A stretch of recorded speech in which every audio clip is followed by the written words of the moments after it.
로마서 강의 11번째 시간으로 각 사람이 행한 대로라는 제목의 설교 말씀을 함께 나누겠습니다.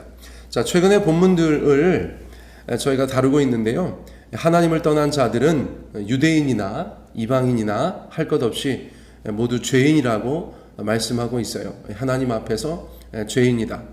이방인들 중에서 하나님을 떠난 자들은 노골적으로 죄 가운데 빠져 있다고 그렇게 말씀하셨어요. 여러 가지 죄의 목록들, 그 리스트를 저희 가운데 제공하여 주셨죠. 자, 유대인들의 경우는 그렇게 노골적이지 않았을 수 있어요. 좀 더 종교적이었고 또 그래서 세상을 향하여서 판단과 정죄를 하는 자들이었기 때문에 겉으로 볼 때는 그런 죄가 노출되지 않았을 수도 있다. 그러나 하나님이 보시니까 그들이 판단하고 정죄하는 일을 그들도 행하더라. 그렇게 성경이 우리 가운데 말씀해 주고 있었죠. 결국 둘 다 실패한 것이다. 하나님 앞에서 둘 다 실패한 것이다. 그렇게 로마서는 저희 가운데 말씀해 주고 있습니다. 이러한 형태의 그림은 누가복음 15장 탕자 이야기에서도 나타나고 있어요. 자, 예를 들면 이렇게 설명할 수 있겠죠. 작은 아들이 있습니다. 작은 아들은 어떻죠? 그는 노골적으로 아버지의 가슴에 대못을 받고 아버지를 떠나서 죄 가운데 살았습니다. 그는 변명의 여지가 없는 죄인이에요. 자기 스스로도 알았어요. 죄인이라는 것을 고백하기도 합니다. 자, 그렇다면 큰아들의 경우는 어떻습니까? 보다 더 종교적이고 보다 더 경건해 보이고 보다 더 아버지를 섬기는 마음이 있는 것처럼 보였죠.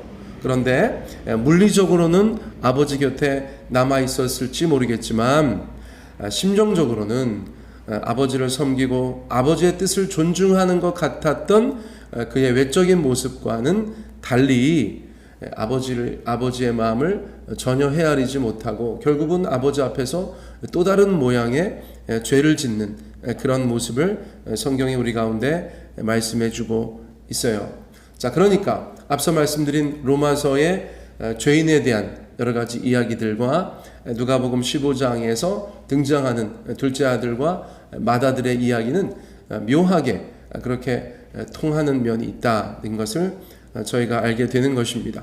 자, 이 둘은 모두 실패하였다.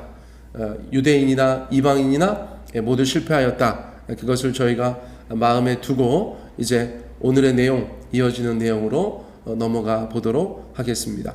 자, 6절 말씀 다시 한번 읽어 드릴게요. 하나님께서 각 사람에게 그 행한 대로 보응하시되. 성경은 우리에게 분명히 말씀하고 계세요. 하나님께서 각 사람에게 그 행한 대로 보응하신다, 갚아주신다, 그런 뜻입니다. 적어도 이 일에 있어서는 이방인과 유대인의 구분이 없다. 유대인과 이방인의 구분이 없다. 그렇게 말씀해 주고 계세요.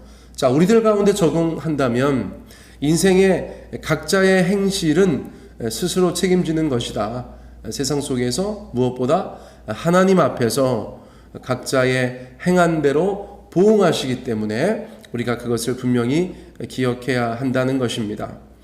우리가 때로는 책임지고 싶어 하지 않고 우리가 그렇게 면책, 특권을 누리기를 원하는 마음들이 있을 수 있지만 하나님 앞에서, 특별히 심판대 앞에서는 그러한 것들이 전혀 가능하지 않다고 말씀하고 있어요. 죄인은 죄인대로, 의인은 의인대로, 의인은 의인대로, 죄인은 죄인대로 그 행한 대로 하나님께서 갚아주신다는 것을 저희가 분명히 기억해야겠습니다. 자, 그러면 역시나 저희가 또다시 고민하게 되는 것이에요. 믿음으로 구원받는 것과 행실대로 보응받는 것은 어떤 차이가 있는가? 여러분, 저희가 야고보서 말씀 나눌 때 이 부분에 있어서 한번 다루었었죠. 그렇죠?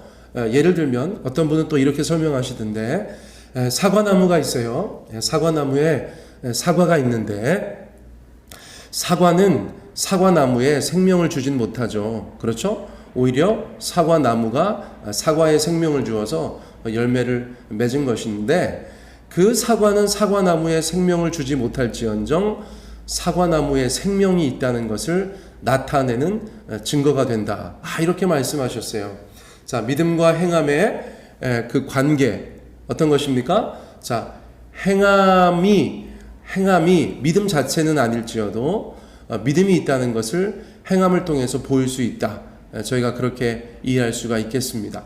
자, 믿음과 행실, 믿음과 행함에 대해서 자꾸 헷갈리는 분들은 사과나무와 사과의 관계를 생각하시면 되겠습니다. 자, 사과는 사과나무에 생명을 주지 못하지만 사과나무가 살아있다는 증거가 될 수는 있다. 여러분 그것을 기억하셨으면 좋겠어요. 자, 그리고 여기에 기준이 있다는 것을 오늘 본문 말씀이 저희 가운데 말씀해 주고 있어요. 이 중요한 말씀이니까 한번 잘 들어보셨으면 좋겠습니다. 자, 7절과 10절 말씀을 나누어 볼게요. 이 두 가지가 이어지는 것이기 때문에 그래요. 자, 7절과 10절. 참고 선을 행하여 영광과 존귀와 썩지 아니함을 구하는 자에게는 영생으로 하시고, 10절. 선을 행하는 각 사람에게는 영광과 존귀와 평강이 있으리니 먼저는 유대인에게요 그리고 헬라인에게라. 자, 뭐라고 하셨죠? 먼저 참고 선을 행하여 영광과 존귀와 썩지 아니함을 구하는 자에게는 영생을 주신다고 하셨어요.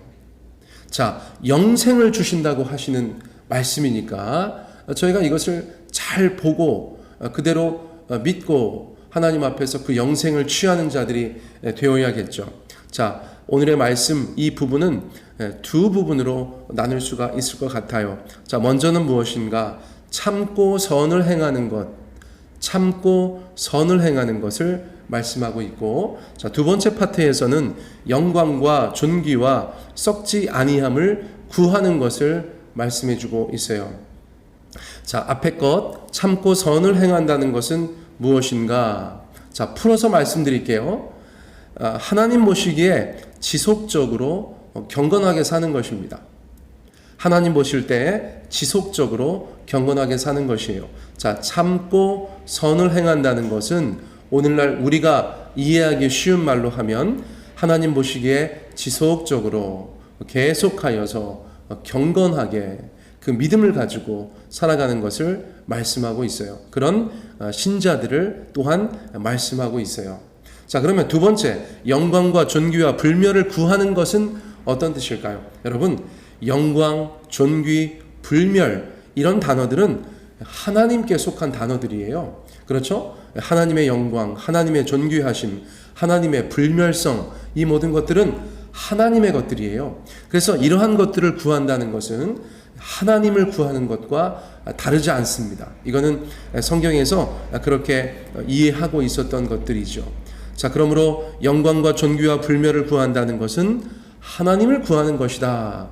저희가 그렇게 이해할 수도 있겠습니다. 자, 그러니까 각각의 단어는 하나님의 특징이고 하나님께서 아주 이상적인 인간에게 결국 선물해주고 싶으셨던 그러한 특징들이다라는 것을 저희가 알 수가 있죠. 자, 그러므로 7절과 10절 말씀을 요약하여 말씀드리자면 지속적으로 믿음을 가지고 하나님 앞에서 경건한 삶을 유지하며 평생 하나님을 구하는 자들에게는 영생을 주신다라고 말씀하셨다는 거예요.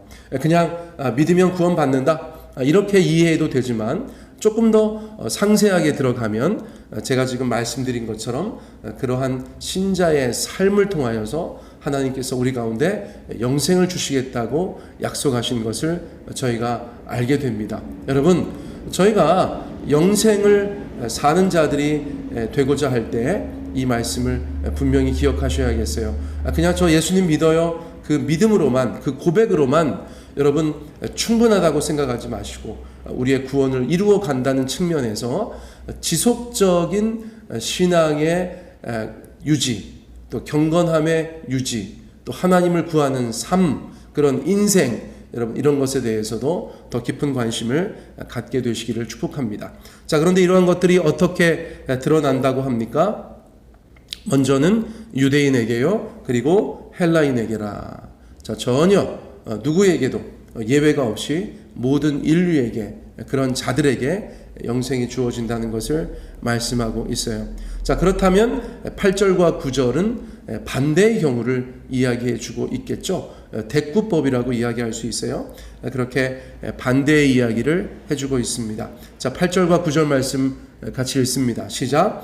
오직 당을 지어 진리를 따르지 아니하고 불의를 따르는 자에게는 진노와 분노로 함께 하시리라.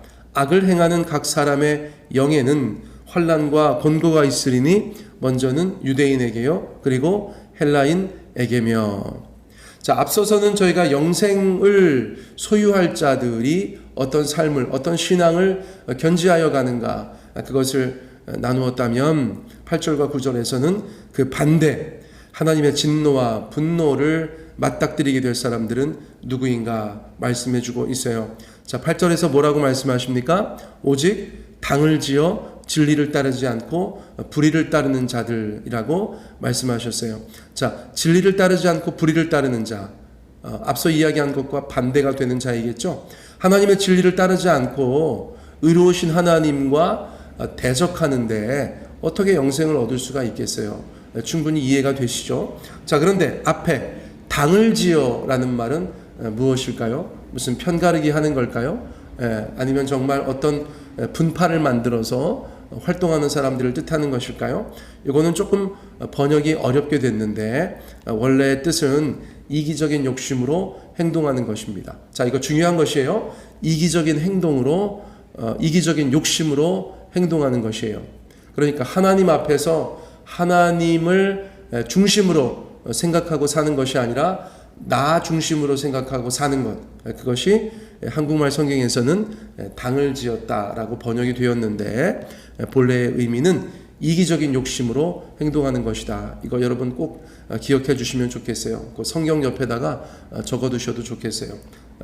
자, 그러니까 진리를 따르지 아니하고 불의를 따르는 자에게는 당연히 하나님의 속성상, 그분의 특성상 진노와 분노로 하시겠다라고 말씀하신 것이죠.